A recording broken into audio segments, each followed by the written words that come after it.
അയ്യോ വണക്കം. Epstein files സമൂഹ മാധ്യമങ്ങളിലും ലോകരാജ്യങ്ങൾക്കിടയിലും ഇപ്പോൾ എപ്സ്റ്റീൻ ഫയൽസിനെ കുറിച്ചുള്ള ചർച്ചയാണ് പ്രകമ്പനം കൊണ്ട് നടക്കുന്നതെന്നുള്ള റിപ്പോർട്ടുകളാണ് പുറത്തു വരുന്നത്. എപ്സ്റ്റീൻ ഫയൽസ് കാരണം ട്രംപിൻ്റെ പണി ഉടനടി പോകേണ്ടതാണ്. പക്ഷേ ട്രംപ് ഒരു ധിക്കാരിയായതുകൊണ്ടും നിഷേധിയായതുകൊണ്ടും പോരാത്തതിന് ജന്മനാ മണ്ടനായതുകൊണ്ടും ട്രംപിന് ഇതിൻ്റെ ഒരു വ്യാപ്തി മനസ്സിലാക്കാൻ കഴിഞ്ഞിട്ടുണ്ടോ എന്ന് എനിക്ക് വ്യക്തിപരമായിട്ട് ഡൗട്ടുണ്ട്. അതുകൊണ്ട് ട്രംപ് അള്ളിപ്പിടിച്ചിരിക്കും. പിന്നെ ഡിമെൻഷ്യയാണെന്ന് കേൾക്കുന്നു. അതുകൊണ്ട് തന്നെ 3 മാസത്തിനുള്ളിൽ വെടി തീരാനുള്ള സാധ്യതയുണ്ട് എന്നാണ് പല ആൾക്കാരും പറയുന്നത്.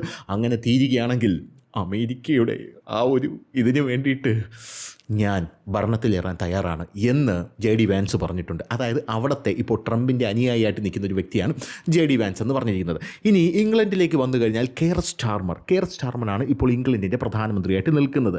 ലവൻ്റെ ആപ്പീസും പൂട്ടാൻ പോവുകയാണ് എന്നുള്ള റിപ്പോർട്ടാണ് ലഭിക്കുന്നത്. കാരണം ലവൻ്റെ ആപ്പീസ് പൂട്ടി അവിടെ ഇംഗ്ലണ്ടിൽ ആദ്യമായി ഒരു മുസ്ലിം വനിതയായിട്ടുള്ള ഒരു സ്ത്രീ അവിടുത്തെ പ്രധാനമന്ത്രിയാകും എന്നുള്ള റിപ്പോർട്ടുകളും ഇപ്പോൾ പുറത്തു വരുന്നുണ്ട്. എന്തായാലും വലതുപക്ഷ പാർട്ടികളെല്ലാം ജാഗ്രതയിലാണ്. അതും അവിടെ നിന്നോട്ടെ. ഞാൻ ഈ എപ്സ്റ്റീൻ ഫയൽസ് ഇപ്പോഴാണ് വായിക്കുന്നതെന്ന് പറഞ്ഞാൽ ഇൻ ദ സെൻസ് അതിനെക്കുറിച്ച് കൂടുതൽ അറിയാനായിട്ട് ശ്രമിക്കുന്നത്. ഇത്രയും വലിയൊരു ലൈംഗിക കുറ്റവാളി ഈ ലോകത്തുണ്ടായിട്ടുണ്ടോ എന്നുള്ള ഒരു സംശയം ഈ എപ്സ്റ്റീൻ ഫയൽസ് വായിക്കുമ്പോൾ നമുക്ക് സ്വാഭാവികമായിട്ടും ഉണ്ടാകും. ഇനി ഈ എപ്സ്റ്റീൻ ഫയൽസിൽ ഇയാൾ കാട്ടിക്കൂട്ടിയിരിക്കുന്ന ലൈംഗിക വൈകൃതങ്ങൾ, രതി വൈകൃതങ്ങളെല്ലാം നമുക്ക് ചിലപ്പോൾ വായിച്ചു പോലും തീർക്കാൻ കഴിഞ്ഞിട്ടുണ്ടാകില്ല എന്നുള്ളത് വേറൊരു കാര്യം. പക്ഷേ നിങ്ങൾ കണ്ടതും കേട്ടതും ഒന്നുമല്ല എപ്സ്റ്റീൻ ഫയൽസ്. നിങ്ങൾ അറിയാത്ത ഒരുപാട് കാര്യങ്ങൾ ഈ എപ്സ്റ്റീൻ ഫയൽസിനകത്തുണ്ട്.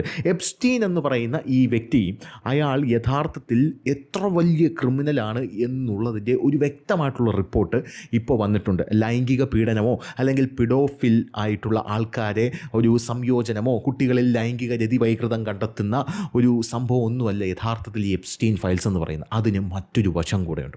ആ വശം നമുക്കൊന്ന് ചർച്ച ചെയ്യാം. അതായത് ഈ നൂറ്റാണ്ടാണ് കേട്ടോ. ഇതിന് മുമ്പത്തെ നൂറ്റാണ്ടിലൊക്കെ ഇതിലും വലിയ കുട്ടികളിൽ രതി വൈകൃതം കണ്ടെത്തുന്ന ഒരുപാട് ആൾക്കാരൊക്കെ വന്നിട്ടുണ്ട്. അവരുടെ പേരൊന്നും ഞാൻ പറയുന്നില്ല. എന്തായാലും ഈ നൂറ്റാണ്ട് കണ്ട ഏറ്റവും ക്രൂരനായിട്ടുള്ള ലൈംഗിക കുറ്റവാളി തൻ്റെ കുറ്റകൃത്യങ്ങളുടെ താവളമായി തിരഞ്ഞെടുത്തത് ഒരു ദ്വീപായിരുന്നു. ആ ദ്വീപിൻ്റെ പേരാണ് ലിറ്റിൽ സെയിൻറ്റ് ജെയിംസ്. $80 ലക്ഷം മുടക്കിയാണ് ഈ ദ്വീപ് എപ്സ്റ്റീൻ മേടിച്ചത്. ഈ എപ്സ്റ്റീൻ ഒരു വലിയ പണക്കാരനൊന്നും ആയിരുന്നില്ല. ഈ എപ്സ്റ്റീൻ സാധാരണ ഒരു വ്യക്തിയായിരുന്നു. ആ സാധാരണ ഒരു വ്യക്തിയിൽ നിന്ന് അയാൾ പണക്കാരനായി ഉയർന്നതാണ്. ഇനി അങ്ങനെ ഉയർന്നതിൽ എന്തെങ്കിലും ഫയൽസ് ഉണ്ടോ എന്നറിയില്ല. ഇയാളൊരു ലൈംഗിക കുറ്റവാളി മാത്രമാണോ അല്ലെങ്കിൽ ഇയാളൊരു മർഡറർ കൂടെയാണോ എന്നൊന്നും അറിയില്ല. എന്തായാലും എപ്സ്റ്റീൻ ദ്വീപ് എന്ന് ഈ ദ്വീപിന് പേര് വന്നു.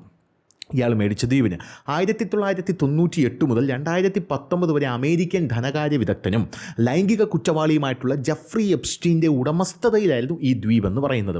കരീബിയൻ സമുദ്രത്തിൻ്റെ അടിത്തട്ടിയിൽ നിന്നുയരുന്ന പർവ്വത ശിഖരങ്ങളെയാണ് വിർജിൻ ദ്വീപുകൾ എന്ന് വിളിക്കുന്നത്. അക്കൂട്ടത്തിൽ പെടുന്നവയാണ് ഈ 78 ഏക്കറോളം വിസ്തൃതിയുള്ള ഈ എപ്സ്റ്റീൻ ദ്വീപ് എന്ന് പറയുന്നത്. കരീബിയൻ കടലിൽ പ്യൂർട്ടോറിക്കയുടെ കിഴക്ക് ഭാഗത്തായി സ്ഥിതി ചെയ്യുന്ന ദ്വീപ് സമൂഹമാണ് ഈ വിർജിൻ ദ്വീപുകൾ എന്ന് പറയുന്നത്. 1493 ക്രിസ്റ്റഫർ കൊളംബസ് ആണ് ഈ ദ്വീപുകൾ കണ്ടുപിടിച്ചത്.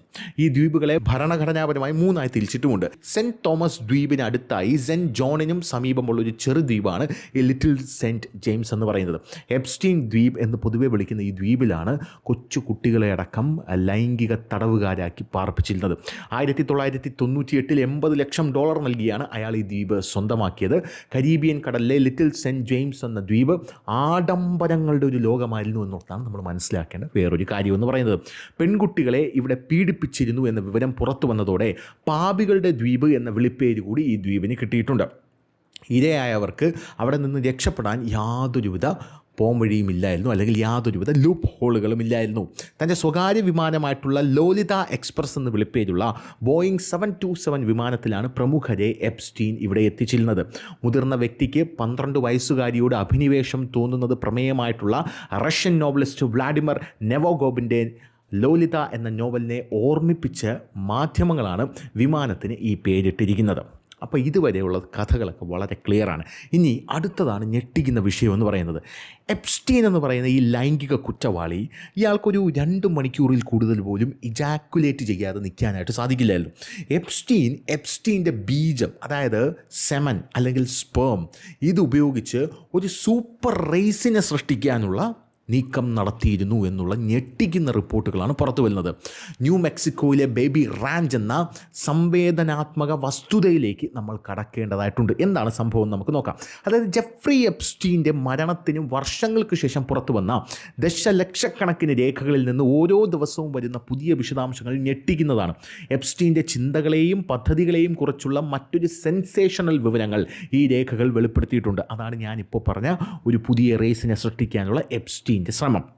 അതും അയാളുടെ ബീജം വെച്ചിട്ടാണ്. ന്യൂ മെക്സിക്കോയിലെ അദ്ദേഹത്തിൻ്റെ വലിയ സോറോ റാഞ്ച് ചൂഷണത്തിനുള്ള ഒരു സ്ഥാവളമായിരുന്നു എന്നതിന് തെളിവുകളും ഇപ്പോൾ കണ്ടെത്തിയിട്ടുണ്ട്. ഈ റാഞ്ചിൽ തൻ്റെ ബീജം ഉപയോഗിച്ച് ഒരു സൂപ്പർ വംശത്തിന്, അതായത് ഉയർന്ന കഴിവുള്ള മനുഷ്യർക്ക് ജന്മം നൽകാൻ അദ്ദേഹം പദ്ധതിയിട്ടിട്ടുണ്ടായിരുന്നു. ഇതിനെക്കുറിച്ച് വിശദമായി നമുക്ക് സംസാരിക്കേണ്ടതായിട്ടുണ്ട്. എപ്സ്റ്റീൻ തൻ്റെ ബീജത്തിൽ നിന്ന് ഒരു സൂപ്പർ റേസ് സൃഷ്ടിക്കാൻ ആഗ്രഹിച്ചു. ഈ രേഖകൾ പ്രകാരം തൻ്റെ ബീജം ഉപയോഗിച്ച് സ്ത്രീകളെ ഗർഭം ധരിപ്പിച്ച് ഒരു സൂപ്പർ റേസ് സൃഷ്ടിക്കാൻ അയാൾ ആഗ്രഹിക്കുന്നുവെന്ന് അടുത്ത സുഹൃത്തുക്കളോട് പറഞ്ഞിട്ടുണ്ടായിരുന്നു. ജനിതകപരമായി കൂടുതൽ ബുദ്ധിശക്തിയുള്ള, ആരോഗ്യമുള്ള, ശക്തവും ശ്രേഷ്ഠവുമായ ഒരു മനുഷ്യവംശമാണ് ഈ സൂപ്പർ റേസ് എന്ന് പറയുന്നത്.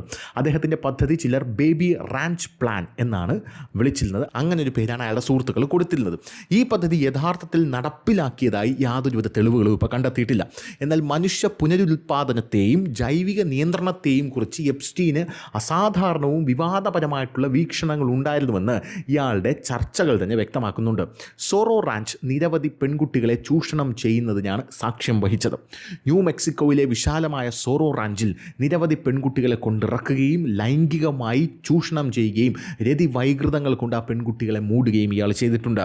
ഈ പെൺകുട്ടികളെ ദുരുപയോഗം ചെയ്യപ്പെടുകയും ആ ദുരുപയോഗത്തിൻ്റെ മറവിൽ ഇയാൾ പണം സമ്പാദിക്കുകയും ചെയ്തു എന്നുള്ള റിപ്പോർട്ടുകൾ പുറത്തു വന്നിട്ടുണ്ട്. എന്തായാലും കോടതി സാക്ഷ്യപ്പെടുത്തൽ പ്രകാരം കൗമാരപ്രായത്തിൽ ചില സ്ത്രീകൾ റാഞ്ചിൽ പീഡനം നേരിട്ടിട്ടുണ്ട്. ചുരുക്കത്തിൽ എപ്സ്റ്റീൻ ദ്വീപ് എന്നും അറിയപ്പെടുന്ന ലിറ്റിൽ സെൻറ്റ് ജെയിംസ് ദ്വീപ് എപ്സ്റ്റീൻ കുറ്റകൃത്യം ചെയ്ത സോറോ റാഞ്ച് തുടങ്ങിയ സ്ഥലങ്ങൾ അടങ്ങിയിരിക്കുന്ന ഒരു സ്ഥലമാണ്. എന്തായാലും അത്തരം മറ്റ് സ്ഥലങ്ങളുടെ പേരുകൾ വെളിപ്പെടുത്തിയാൽ അതിശയിക്കാനില്ല എന്നുള്ളത് വേറൊരു കാര്യം. എപ്സ്റ്റീൻ്റെ മറ്റൊരു വലിയ പ്രത്യേകത, അല്ലെങ്കിൽ മറ്റൊരു വലിയ ഞെട്ടിക്കുന്ന വെളിപ്പെടുത്തൽ, ഇയാൾ ട്രാൻസ് ഹ്യൂമനിസത്തിൽ ആകൃഷ്ടനായിരുന്നു എന്നുള്ളതാണ്. എന്താണ് ട്രാൻസ് ഹ്യൂമനിസം എന്ന് നമ്മൾ നോക്കണം. ട്രാൻസ് ഹ്യൂമനിസത്തിൽ ഇയാൾ ആകൃഷ്ടനായിരുന്നു മാത്രമല്ല, സൂപ്പർ റൈസ് സൃഷ്ടിക്കുക എന്ന എപ്സ്റ്റീൻ്റെ ആശയം ട്രാൻസ് ഹ്യൂമനിസത്തോടുള്ള ഇയാളുടെ ആകർഷണത്തിൽ വേരൂന്നിയതാണ് എന്നുള്ള റിപ്പോർട്ടുകളാണ് പുറത്തു വരുന്നത്. ഈ സാങ്കേതികവിദ്യ, ബയോടെക്നോളജി, കൃത്രിമ ബുദ്ധി എന്നിവയിലൂടെ മനുഷ്യൻ്റെ കഴിവുകൾ വർദ്ധിപ്പിക്കുക എന്ന ആശയമാണ് ഈ ട്രാൻസ് ഹ്യൂമനിസം എന്ന് പറയുന്നത്. അതായത് നമ്മുടെ ബ്രെയിനിൽ ഒരു ചിപ്പ് വെച്ചാൽ എങ്ങനെയിരിക്കും, ബ്രെയിനിൻ്റെ പവർ ഇരട്ടിയാക്കാനാണ് ഈ ചിപ്പ് വയ്ക്കുന്നത്. അപ്പോൾ ഇതിനെയൊക്കെയാണ് ട്രാൻസ് ഹ്യൂമനിസം എന്ന് പറയുന്നത്. അതിൻ്റെ ചില അറിയപ്പെടുന്ന ഉദാഹരണങ്ങൾ ഈ എപ്സ്റ്റീൻ, ആ ഉദാഹരണങ്ങളിൽ എപ്സ്റ്റീൻ വളരെയധികം ആകർഷണമായിരുന്നു. ഒന്ന്, ബയോണിക് അവയവങ്ങൾ. അതായത് നമ്മുടെ നാഡീവ്യവസ്ഥയുമായി ബന്ധിപ്പിച്ചിരിക്കുന്നതും സ്വാഭാവിക അവയവങ്ങൾ പോലെ പ്രവർത്തിക്കുന്നതുമായിട്ടുള്ള കൃത്രിമ അവയവങ്ങളാണ് ഈ ബയോണിക് അവയവങ്ങൾ എന്ന് പറയുന്നത്. ഒരു ഉദാഹരണം പറയുകയാണെങ്കിൽ റോബോകോപ്പ് എന്ന് പറഞ്ഞൊരു സിനിമയുണ്ട്. ആ സിനിമയിൽ ഒരു പോലീസ് ഉദ്യോഗസ്ഥന് ഗുരുതരമായി പരിക്കേറ്റ് സൈബർ സാങ്കേതികവിദ്യ ഉപയോഗിച്ച് ഇയാളുടെ ശരീരം പുനർനിർമ്മിക്കുന്നുണ്ട്. ബ്രെയിൻ കമ്പ്യൂട്ടർ എന്ന് പറഞ്ഞ മറ്റൊരു വിദ്യയുണ്ട്, BCI, ബ്രെയിൻ കമ്പ്യൂട്ടർ ഇൻ്റർഫേസ് എന്ന് പറഞ്ഞ മറ്റൊരു വിദ്യ.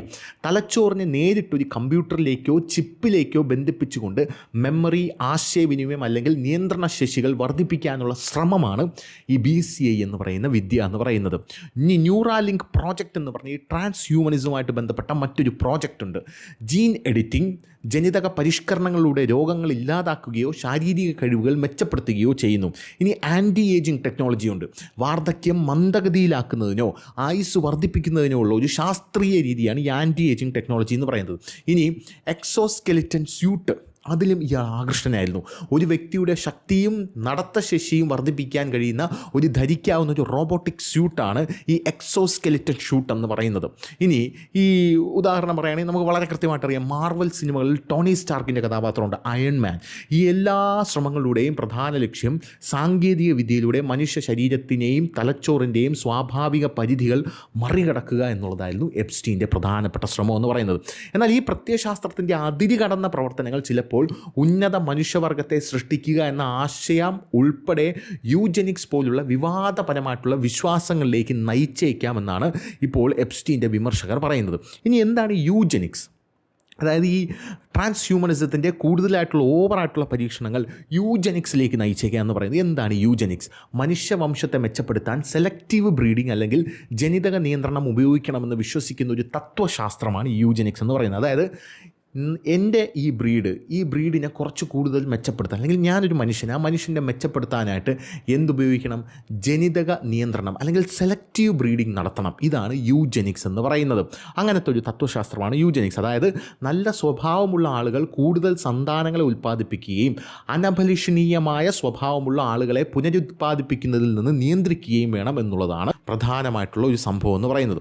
അതായത് യൂജെനിക്സിലോട്ട് കടന്നു കഴിഞ്ഞാൽ യഥാർത്ഥത്തിൽ ഇവിടെയുള്ള വീക്ക് ജനറ്റിക്സ് ആയിട്ടുള്ള ആൾക്കാർക്ക്, അല്ലെങ്കിൽ സാധാരണക്കാർക്ക്, പാവപ്പെട്ടവർക്ക് കുട്ടികളുണ്ടാകാത്ത, അല്ലെങ്കിൽ എപ്സ്റ്റീനെ പോലെയുള്ള ആൾക്കാർ കുട്ടികളെ ഉണ്ടാകാൻ സമ്മതിക്കാത്ത ഒരു സാഹചര്യം വരും എന്നുള്ളതാണ് പ്രധാനപ്പെട്ട കാര്യം. ഇനി യൂജെനിക്സിൻ്റെ ചില ഉദാഹരണങ്ങൾ നമുക്ക് ചരിത്രത്തിലുടനീളം കാണാനായിട്ട് സാധിക്കും. യൂജെനിക്സ് എന്ന ആശയം വളരെയധികം വിവാദങ്ങൾക്കും കാരണമായിട്ടുണ്ട്. കാരണം ഇത് ചില രാജ്യങ്ങളിൽ നിർബന്ധിത വന്ധ്യകരണത്തിന്, അതായത് ഒരു വ്യക്തിയുടെ പ്രത്യുൽപാദന ശേഷി ശാശ്വതമായി നിർത്തുന്ന ഒരു മെഡിക്കൽ നടപടിക്രമമാണ് അറിയാലോ വന്ധ്യകരണം എന്ന് പറയുന്നത്. അതായത് ഒരു വ്യക്തിക്ക് അയാൾക്ക് പ്രത്യുൽപാദനം നടത്താനുള്ള ശേഷിയെ ഇല്ലാതാക്കുക, വിവേചനം, ഗുരുതരമായിട്ടുള്ള മനുഷ്യാവകാശ ലംഘനം എന്നിവയിലേക്ക് ഇത് നയിച്ചിട്ടുണ്ട്. ചില ഉദാഹരണങ്ങൾ നമുക്ക് നാസി ജർമ്മനിയിൽ കാണാൻ പറ്റും. യൂജെനിക്സിൻ്റെ ഹിറ്റ്ലറിൻ്റെ ഭരണത്തിൻ്റെ കീഴിൽ ഒരു ഉന്നത വംശം സൃഷ്ടിക്കുക എന്ന പേരിൽ യൂജെനിക്സ് നയം നടപ്പിലാക്കിയിട്ടുണ്ട്. എങ്ങോട്ടാണ് കാര്യങ്ങൾ പോകുന്നതെന്ന് നിങ്ങൾക്ക് മനസ്സിലായല്ലോ. ഈ എപ്സ്റ്റീൻ കാര്യങ്ങളെ എങ്ങോട്ടേക്കാണ് കൊണ്ടെത്തിക്കുന്നതെന്ന് മനസ്സിലായിട്ടുണ്ടല്ലോ. ദശലക്ഷക്കണക്കിന് ആളുകളെ നിർബന്ധിതരായി ഹിറ്റ്ലർ അന്ന് വന്ധീകരിച്ചിരുന്നു. ജൂതന്മാരുണ്ട്, വികലാംഗരുണ്ട്. കാരണം ഇവർക്കൊന്നും കുട്ടികൾ ഉണ്ടാകരുത്. വികലാംഗന്മാർക്കൊക്കെ ഉണ്ടാകുന്ന കുട്ടികൾ എന്ന് പറയുന്നത് വെറും ജനറ്റിക്കലി പുവർ ആയിട്ടുള്ള പീപ്പിൾ ആയിരിക്കും എന്നാണ് എപ്സ്റ്റീൻ പറഞ്ഞു വരുന്നതും ഹിറ്റ്ലർ നടപ്പാക്കിക്കൊണ്ടിരുന്നതും. മറ്റ് സമൂഹങ്ങൾ, അതായത് ഇവരെല്ലാം കൂട്ടക്കൊല ചെയ്തുകൊണ്ടിരിക്കുകയായിരുന്നു. ഈ പ്രത്യയശാസ്ത്രത്തിൽ, അതായത് യൂജെനിക്സ് എന്ന പ്രത്യയശാസ്ത്രത്തിൽ ഉപയോഗിച്ചാണ് ഇവരെ കൂട്ടക്കൊല ചെയ്തുകൊണ്ടിരുന്നത്. ട്രാൻസ്ഹ്യൂമനിസത്തിൽ എപ്സ്റ്റീൻ ആകർഷണമായിരുന്നു. അത് നേരെ യൂജെനിക്സിലോട്ട് കടക്കും, അവിടെ നിന്ന് നേരെ കൂട്ടക്കൊലയിലോട്ട് കടക്കും എന്നുള്ളതാണ് പ്രധാനപ്പെട്ട കാര്യം. അമേരിക്കയിൽ 1900കളുടെ തുടക്കത്തിൽ പല അമേരിക്കൻ സ്ഥാപനങ്ങളും നിർബന്ധിത വന്ധ്യകരണ നിയമങ്ങൾ നടപ്പിലാക്കിയിരുന്നു എന്നുള്ളത് മറ്റൊരു പ്രധാനപ്പെട്ട കാര്യം. മാനസികമായ അയോഗ്യർ അല്ലെങ്കിൽ അയോഗ്യർ എന്ന് കണക്കാക്കപ്പെട്ട ആയിരക്കണക്കിന് ആളുകളെ കുട്ടികൾ ഉണ്ടാകാതിരിക്കാൻ അമേരിക്കയിൽ ശസ്ത്രക്രിയയ്ക്ക് വിധേയരാക്കിയിട്ടുണ്ട്. സ്കാൻഡിനേവിയൻ രാജ്യങ്ങളായിട്ടുള്ള സ്വീഡൻ, നോർവേ, ഡെൻമാർക്ക് എന്നിവയും 20-ാം നൂറ്റാണ്ടിൽ വന്ധ്യകരണ പരിപാടികൾ നിർബന്ധിതമായി നടത്തിയിരുന്നു. പ്രത്യേകിച്ച് സ്വീഡനിൽ ആയിരക്കണക്കിന് സ്ത്രീകളെ നിർബന്ധിതമായി വന്ധ്യകരിച്ചിരുന്നു. ജപ്പാനിൽ 2-ാം ലോക മഹായുദ്ധത്തിന് ശേഷം കുറച്ചു കാലത്തേക്ക് യൂജനിക് സംരക്ഷണ നിയമപ്രകാരം ജപ്പാനിലും വന്ധ്യകരണ കേസുകൾ റിപ്പോർട്ട് ചെയ്യപ്പെട്ടിട്ടുണ്ട്.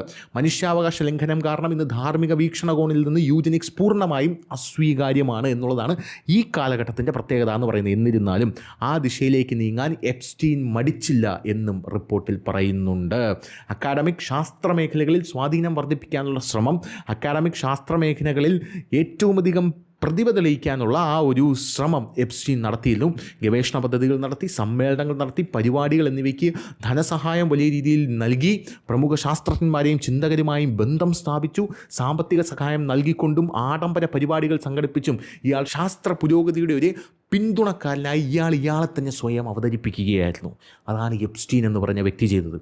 അങ്ങനെ അയാളെ തന്നെ അവതരിപ്പിച്ച് ഒരു മനുഷ്യകുലം, അതായത് ഈ സമ്പൂർണ്ണമായിട്ടുള്ള ഭൂമിയിലെ മനുഷ്യൻ്റെ കുലത്തെ തന്നെ തുടച്ചു നീക്കാനായിരുന്നു എപ്സ്റ്റീൻ്റെ ശ്രമം എന്ന് പറയുന്നത്. അതിനാണ് ഇയാൾ എന്ത് ചെയ്തത്? ശാസ്ത്രജ്ഞന്മാരെയും മറ്റ് സമൂഹത്തിൽ അറിയപ്പെടുന്ന ആൾക്കാരെയുമെല്ലാം ഇയാളുടെ ദ്വീപിൽ വിളിച്ച് അവരെ മാനിപ്പുലേറ്റ് ചെയ്ത്, അല്ലെങ്കിൽ അവരുടെ വീക്ക്നെസ് മുതലെടുത്ത് കൊച്ചുകുട്ടികളെ അവർക്ക് മുമ്പിൽ കാഴ്ചവെച്ചത്. ഇയാളുടെ മരണത്തിന് ശേഷം ചില ഗവേഷകർ അവരുടെ ഗവേഷണ പദ്ധതികൾക്കായി എപ്സ്റ്റീനിൽ നിന്ന് സാമ്പത്തിക സഹായം സ്വീകരിച്ചതിനാൽ എപ്സ്റ്റീൻ്റെ ഭൂതകാലത്തെക്കുറിച്ച് തുറന്നു പറയാൻ ഞങ്ങൾക്ക് കഴിയില്ല എന്നവർ സമ്മതിച്ചിട്ടുണ്ട്. അതായത് ഇയാൾ ജീവിച്ചിരുന്നപ്പോൾ ഞങ്ങൾ ഇയാളുടെ കാല് നക്കിയിട്ടുണ്ട്, അതുകൊണ്ട് അയാളെക്കുറിച്ച് ഞങ്ങളൊന്നും പറയില്ല എന്ന് പറഞ്ഞിട്ടുണ്ട്.